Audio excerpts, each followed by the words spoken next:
پر لوگوں کے ٹھٹ کے ٹھٹ لگے ہوئے، اور کسی پر حقیقت منکشف نہیں ہوئی. حقیقت منکشف ہوئی جادوگروں پر. انہیں معلوم ہو گیا یہ جادو نہیں ہے.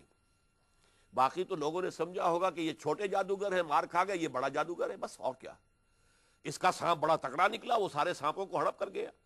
لیکن جادوگروں کو معلوم تھا، اسے لمٹس معلوم تھی جادو کی، کہاں تک جادو جا سکتا ہے. فَأُلْقِيَ السَّحَرَةُ سَاجِدِينَ، وہ بے ساختہ جو ہے سجدے میں گر گئے. محمد الرسول اللہ کو ایسا کوئی معجزہ نہیں دیا گیا. آپ کا اصل معجزہ قرآن حکیم، جس پہ جو ہے چیلنج کیا گیا. ان کنتم فی ریب مما نزلنا علی عبدنا فاتوا بسورۃ من مثلہ وادعوا شہداءکم من دون اللہ ان کنتم صادقین فإن لم تفعلوا ولن تفعلوا فاتقوا النار التي وقودها الناس والحجارہ اعدت للکافرین.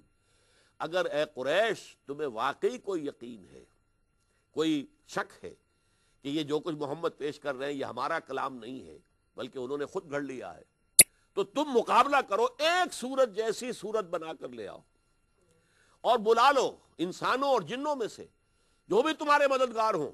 ان کا یہ عقیدہ تھا کہ بڑے بڑے خطیب جو ہیں ان کے پاس جن ہوتے ہیں، انہیں وہ خطابت وہ سکھاتے ہیں. بڑے بڑے شعراء جو ہیں ان کے پاس بھی جن ہوتے ہیں، وہ انہیں شعر سکھاتے ہیں. اچھا تم سارے جنات کو بلا لو، سارے انسانوں کو بلا لو اور قرآن کی ایک سورت جیسی سورت بھی بنا کر لے آؤ اگر تم سچے ہو. اور چیلنج کا انداز دیکھیے، فَإِن لَمْ تَفْعَلُوا وَلَن تَفْعَلُوا، اور اگر تم یہ نہ کر سکو اور تم نہیں کر سکو گے فَاتَّقُوا النَّارَ الَّتِي وَقُودُهَا النَّاسُ وَالْحِجَارَةُ، تو ڈرو اس آگ سے کہ جس کا ایندھن بنیں گے انسان بھی اور پتھر بھی. تو چیلنج کے ساتھ جو دیا گیا ہے معجزہ وہ قرآن حکیم ہے. باقی ساری جد و جہد حضور کی ہیومن لیول پر ہوئی ہے، زمین پر قدم بقدم چل کر، ساری مشقتیں جھیل کر، ساری تکالیف برداشت کر کے. کتنے اپنے جانثاروں کی جانوں کا ہدیہ پیش کیا ہے. ان میں حضرت حمزہ بھی ہیں، اسد اللہ و اسد رسول. 250 سے زیادہ صحابہ کرام نے جانیں دی ہیں. تب وہ اللہ کا دین غالب ہوا. جاء الحق وزهق الباطل ان الباطل کان زہوقا. ہر مرحلے پر انسانی تدبیر، انسانی سوچ. اور اس میں جیسا کہ میں عرض کر رہا تھا 4 کام تو مکی دور میں ہو گئے تھے. دعوت و تبلیغ حق ادا ہو گیا، جو آئے انہیں منظم کر لیا گیا اور ان کی تربیت کی گئی، تزکیہ کیا گیا. ان کے دلوں میں سے نکال دیا گیا غیر اللہ، اللہ کے سوا کسی کی جگہ ہے ہی نہیں. لا مطلوب الا اللہ، لا مقصود الا اللہ. اب ہمارا مطلوب و مقصود سوائے اللہ کے اور کوئی نہیں. اور پھر چوتھی چیز، صبر کرو، کوئی مقابلہ نہ کرو، کوئی جواب نہ دو. ٹیک آل پرسیکیوشن وداؤٹ اینی ریٹیلیشن. تمہیں مار دے ٹھیک ہے، تمہارا کیا بگڑ جائے گا، جنت پہ پہنچ جاؤ گے. اب آخرت کا عقیدہ جب ہے تو انسان کے لیے موت جو ہے وہ تو کوئی بڑی بھاری شے ہے ہی نہیں. اگر اللہ کے لیے جان دے رہا ہے تو اسے کس بات کی فکر ہے، وہ تو سیدھے جائیں گے. وَلَا تَقُولُوا لِمَن يُقْتَلُ فِي سَبِيلِ اللَّهِ أَمْوَاتٌ بَلْ أَحْيَاءٌ وَلَٰكِن لَّا تَشْعُرُونَ. ان پر تو موت آتی ہی نہیں فوری طور پر. وہ یوم حساب تک منتظر نہیں رہتے، سیدھے جنت میں جاتے. یہ معاملہ ہے تو مرنے سے کون ڈرے گا وہاں. منحصر مرنے پہ ہو جس کی امید، نا امیدی اس کی دیکھا چاہیے. لیکن اس کے بعد ہجرت کے بعد پھر مرحلہ آیا ہے جہاد اور قتال کا، کیونکہ ظاہر بات ہے نظام بغیر اس کے ختم نہیں کیا جا سکتا. جانیں دینی پڑیں گی اور مقابل کے لوگوں کی جو ہے ان کے ساتھ جنگ کرنی پڑے گی. یہ قتال کا مرحلہ ہوا ہے ہجرت کے بعد، جس کے لیے میں نے پھر آیتیں آپ کو آج سنائی. ایک تو یہ کہ جہاد جو ہے وہ تو 15 برس سے ہو رہا ہے، مکے میں ہو رہا ہے. دعوت، تبلیغ، اس کے لیے جد و جہد، تربیت، تزکیہ، تنظیم، اور پھر مصائب کو جھیلنا اور جوابی کارروائی نہ کرنا، یہ جہاد. یہ تو 12 برس سے مکے میں بھی ہوا. لیکن اس کے بعد پھر قتال کا مرحلہ شروع ہوا. اب نقد جان ہاتھ پر رکھو اور میدان میں آ جاؤ، تمہیں جانیں دینی ہوں گی. یہ مرحلہ ہے جس کے لیے میں نے آیت آپ کو سنائی سورہ صف کے اندر، ان اللہ یحب الذین یقاتلون فی سبیلہ صفا کانہم بنیان مرصوص.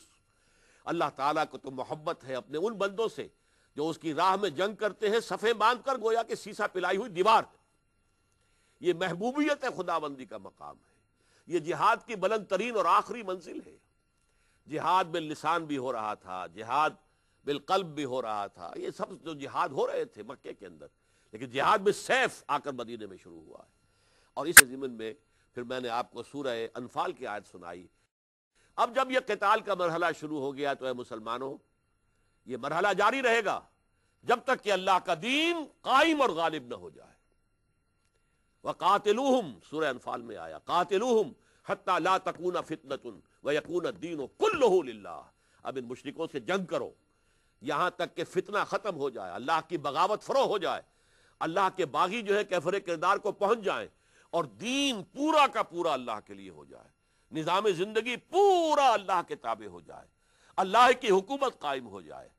اور یہ نظام جب تک کہ ختم نہیں ہوتا اور دین حق کا نظام جب تک قائم نہیں ہو جاتا بالفعل, تمہاری یہ جد و جہد جہاد اور قتال جاری رہے گی. یہ ہے آخری مرحلہ جسے میں نے کہا ہے کہ یہ انسانیت کی معراج ہے. اگر معجزوں کے ذریعے کوئی کام ہو تو ظاہر بات ہے اس میں وہ شخص جو ہے اس کی تو کوئی بڑا کمال نہیں, وہ تو اللہ کی قدرت ہے, معجزہ اللہ کی قدرت سے آتا ہے.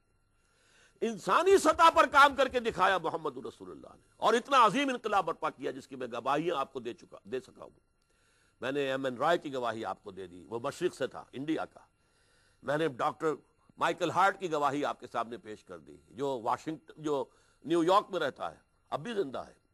اور پھر اس کے درمیان میں جو آپ کو معلوم ہے کہ انگلستان میں ایچ جی ویلز نامی ایک شخص گزرا ہے, اس کی گواہی بھی دے دی. تو دنیا مانتی عظیم ترین انقلاب, لیکن کیا ہے محنت سے, جد و جہد سے, تکالیف جھیل کر, مصائب برداشت کر کے, فقر و فاقہ کو برداشت کرتے ہوئے, جنگوں میں جانے دے کر, یہاں تک کہ حضور کی اپنی جو حدیث ہے لَوَدِدتُّ أَنْ أُقْتَلَ فِي سَبِيلِ اللَّهِ ثُمَّ أُحْيَا ثُمَّ أُقْتَلَ ثُمَّ أُحْيَا ثُمَّ أُقْتَلَ. میری بڑی خواہش ہے کہ میں اللہ کی راہ میں قتل ہو جاؤں, مجھے یہ شہادت حق جو ہے اللہ کی راہ میں قتل ہونے کی لذت نصیب ہو جائے, پھر مجھے زندہ کیا جائے پھر شہید ہو جاؤں, پھر زندہ کیا جائے پھر شہید ہو جاؤں. وہ تو اللہ تعالیٰ کی سنت کے خلاف ہے. رسول مغلوب نہیں ہو سکتے, رسول قتل نہیں ہو سکتے, یہ میں اس سے پہلے بیان کر چکا ہوں.